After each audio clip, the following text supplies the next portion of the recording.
So we live in a culture right now that's very this we live in what we call a cancel culture right now, where people are waiting for folks to say the wrong thing. A lot of policing of language. Mm-hmm. Um, like how do you work with that, especially with students, but just in as someone who does social justice working in the circles that you're in, like Mm-hmm. how do you still effectively organize, mobilize, affect change when there seems to be so much policing of language and almost like a you know race for who can get the most social justice points. Yeah. Or likes on Facebook, Yeah, or hearts on Instagram. yeah. People get more likes if they respond to if they find the problematic thing that you said and they Mm-hmm. point that out for everyone Yeah. else. Well, I Just think it's doing away with the idea of like, always questioning people if they're radical or that if they're down, or I'm more radical than you, blah blah. And then there's also like the gotcha culture that we're in right now. It's like pointing out, yeah, that's good to point out stuff, but that's like a small. It's important, but it's a small piece. It's the beginning of identifying a problem. So like with the whole like pointing racism, sexism, we should be operating from this standpoint that sexism, racism, homophobia exists. We live in a nation that's racist. We live in a society that's sexist. We live in a society that's homophobic, period. The challenge, and I believe it was Doug Hartman from the University of Minnesota in the sociology department that said this in one of his book chapters in an anthology. I can't remember which one it was, but he says, something to the extent of like the problem that the sports scholar is charged with is not identifying racism. It's exploring and interrogating how it works. So with the gotcha culture, with like exposure culture, that's just a small part of it. The next step is really explaining how in this context how it works and how it's playing out and who it's subjugating and who it's holding back. The more you know, the less you know about something. So continue to interrogate and question and provide a substantial analysis about something. And it doesn't have to be an academic analysis. I mean, but it needs to be like you can't just you have to gather evidence, you have to gather data, you have to um, provide something with meat. that actually leads me to a question about in engaging in dialogue and responding from your own experience. So the idea that if you say something and it triggers me, I'm responding to my trigger instead of what you said. Right. Yeah, like we were talking yesterday, and it's not to diminish or dismiss when people get triggered about some things, but it's also like processing how, okay, so why did it trigger you, and and trying to think through the the message that the speaker was trying to communicate. Because if it was not a message that was targeting a population or a social group or identity, that you felt it was being like targeted, or that it triggered you because they talked about whatever topic it might be, is are you framing a question from an understanding of what that person was saying, or are you framing a question and a response from a reactive, personal reaction to what the speaker said or to what the professor said? And it might not even be what the professor or the speaker intended to even say in the first place, but you went there in your head, and that's fine. I mean, if you got triggered, maybe it's a moment to take a step back and think through why that happened, versus like responding quickly and misinterpreting what a person said. Yeah, it's like just processing and taking a step back to consider what the goal of the speaker was, versus like how it impacted you and affected you. And it's not to take away from how it triggers people, but it's also trying to make sense of what's being said. like like for example, maybe when I speak on sports, I've had questions about like, you know, why don't I talk about um, hetero like the problem with heterosexuality in sports? And it's like, I don't know if that's the right question to ask. If you historically contextualize boxing or any sport, it's like boxing is a sport that men have used to reclaim a sense of manhood because of years of emasculation. And that's a totally different conversation.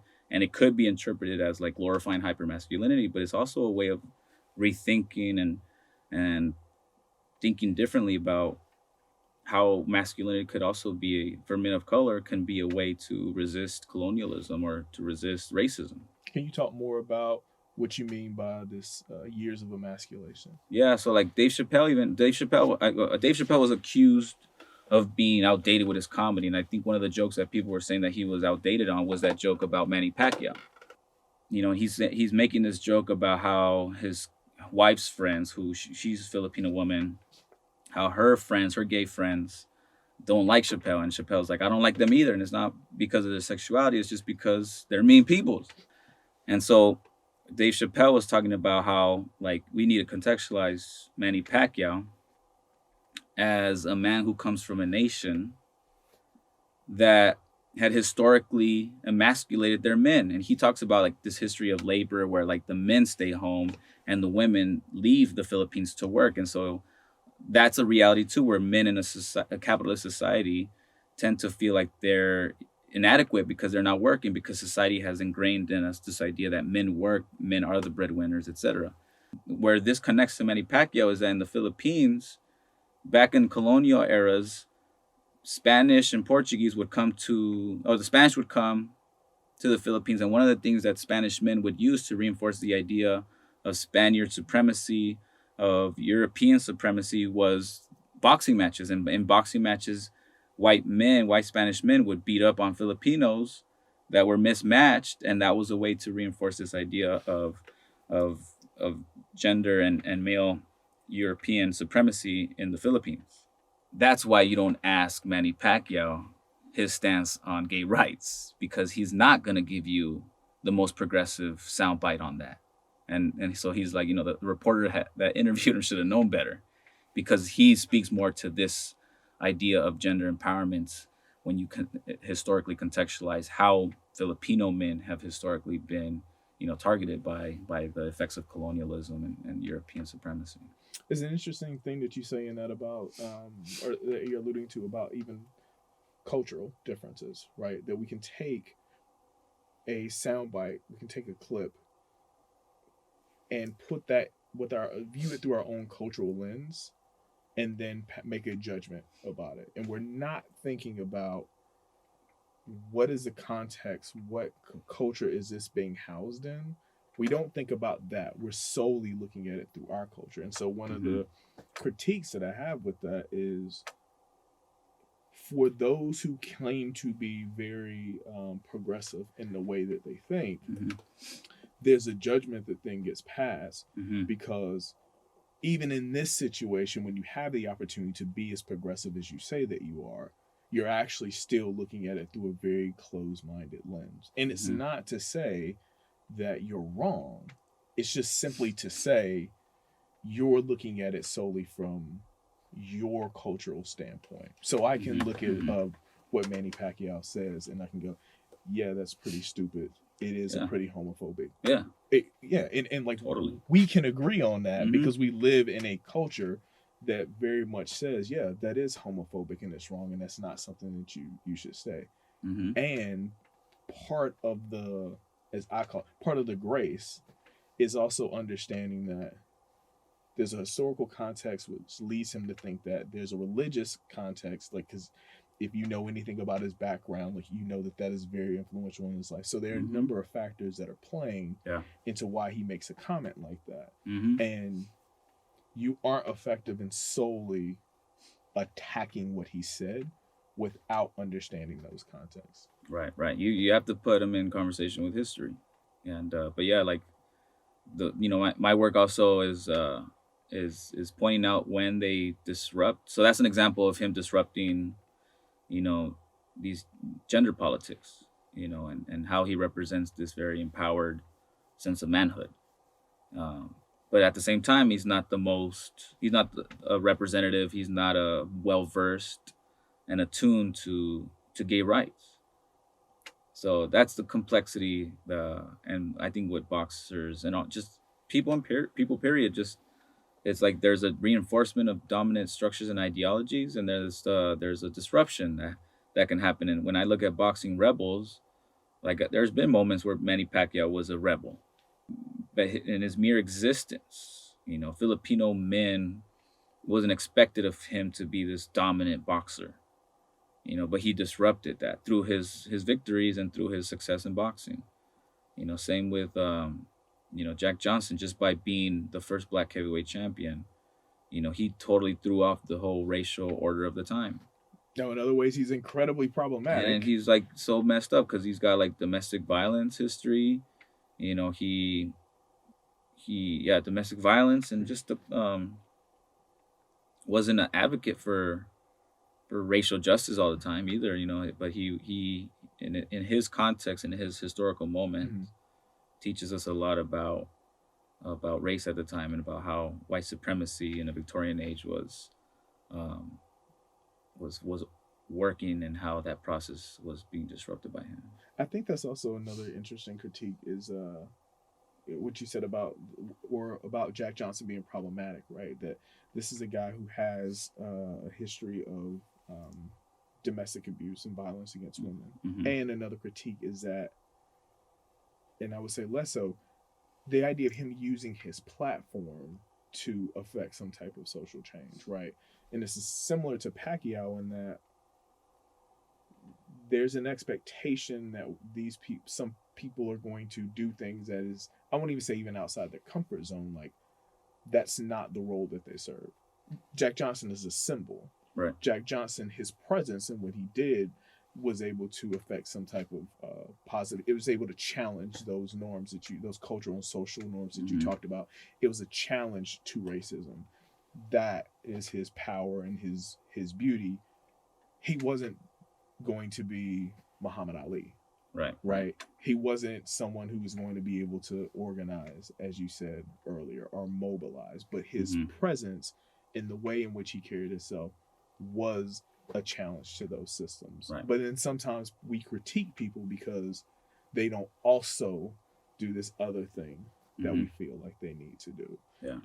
Or if we look at a Manny Pacquiao, like in this one context, his presence and what he represents is empowering for some folks. But because he also isn't well versed or learned in this other area, as if somehow that diminishes what he does. Instead of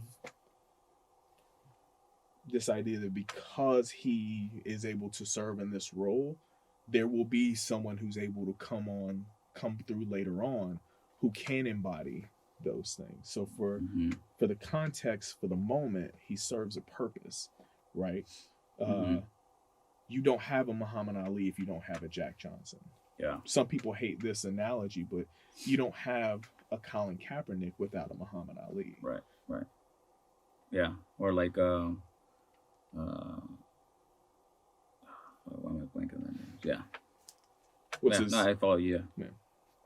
John Carlos. Yeah. John Carlos from the '68 Olympics. It's from different sports. It's from that there's like conversations and informing of people, and I think Pacquiao's a good example of like that symbol, of the symbol of like reclamation of manhood. And there's moments where like, yeah, for sure you could see toxic masculinity play out in boxing, but then it's like for Pacquiao, he becomes this symbol that's historically contextualized with gender politics in the Philippines. And Colin Kaepernick and Ali are more than just symbols. They're active agents that were doing Ali, who was doing intentional work and doing talks. And some of the talks that he would do when he would visit college campuses, for example, weren't the best. And that's also part of it, is like, how forgiving are we when it comes to some of these social justice fighters? Like, they're not perfect. We need to it's a process. We need to recognize it as a process and be a little forgiving and compassionate when we critique, because it is important to critique and to challenge them. but not in a dismissive way. Like there's something beautiful that's happening here, and there's gonna be roadblocks or hiccups along the way, and it's just being mindful of that too. What do you want to leave folks with? Mm, you can follow me. No, I'm playing. No, Yeah, you definitely can do it. yeah, just you can follow my work at rudymondragon.com. Might have a link here or there. Twitter at Boxing Intellects and Instagram Boxing Intellects. And you know, the walk away, like a lot of the work that I do is it's not a like I love sports. I love boxing. I love watching it. And I think you can consume it, you can watch it, you can participate in it, and still be responsible consumers. You can still be critical about the sports that you're watching. You should be questioning, you know, what's happening behind closed doors.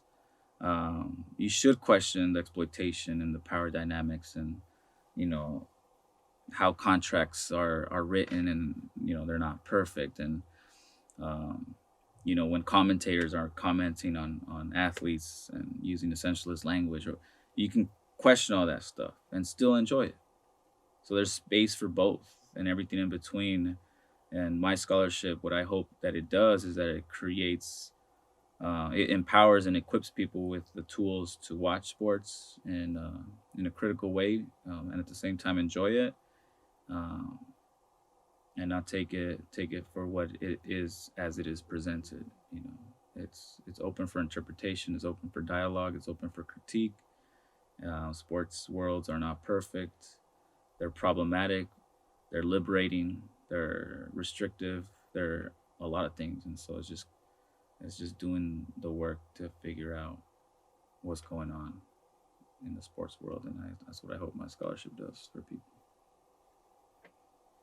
Best advice you ever gotten? The more you know, the less you know. All right. Yeah.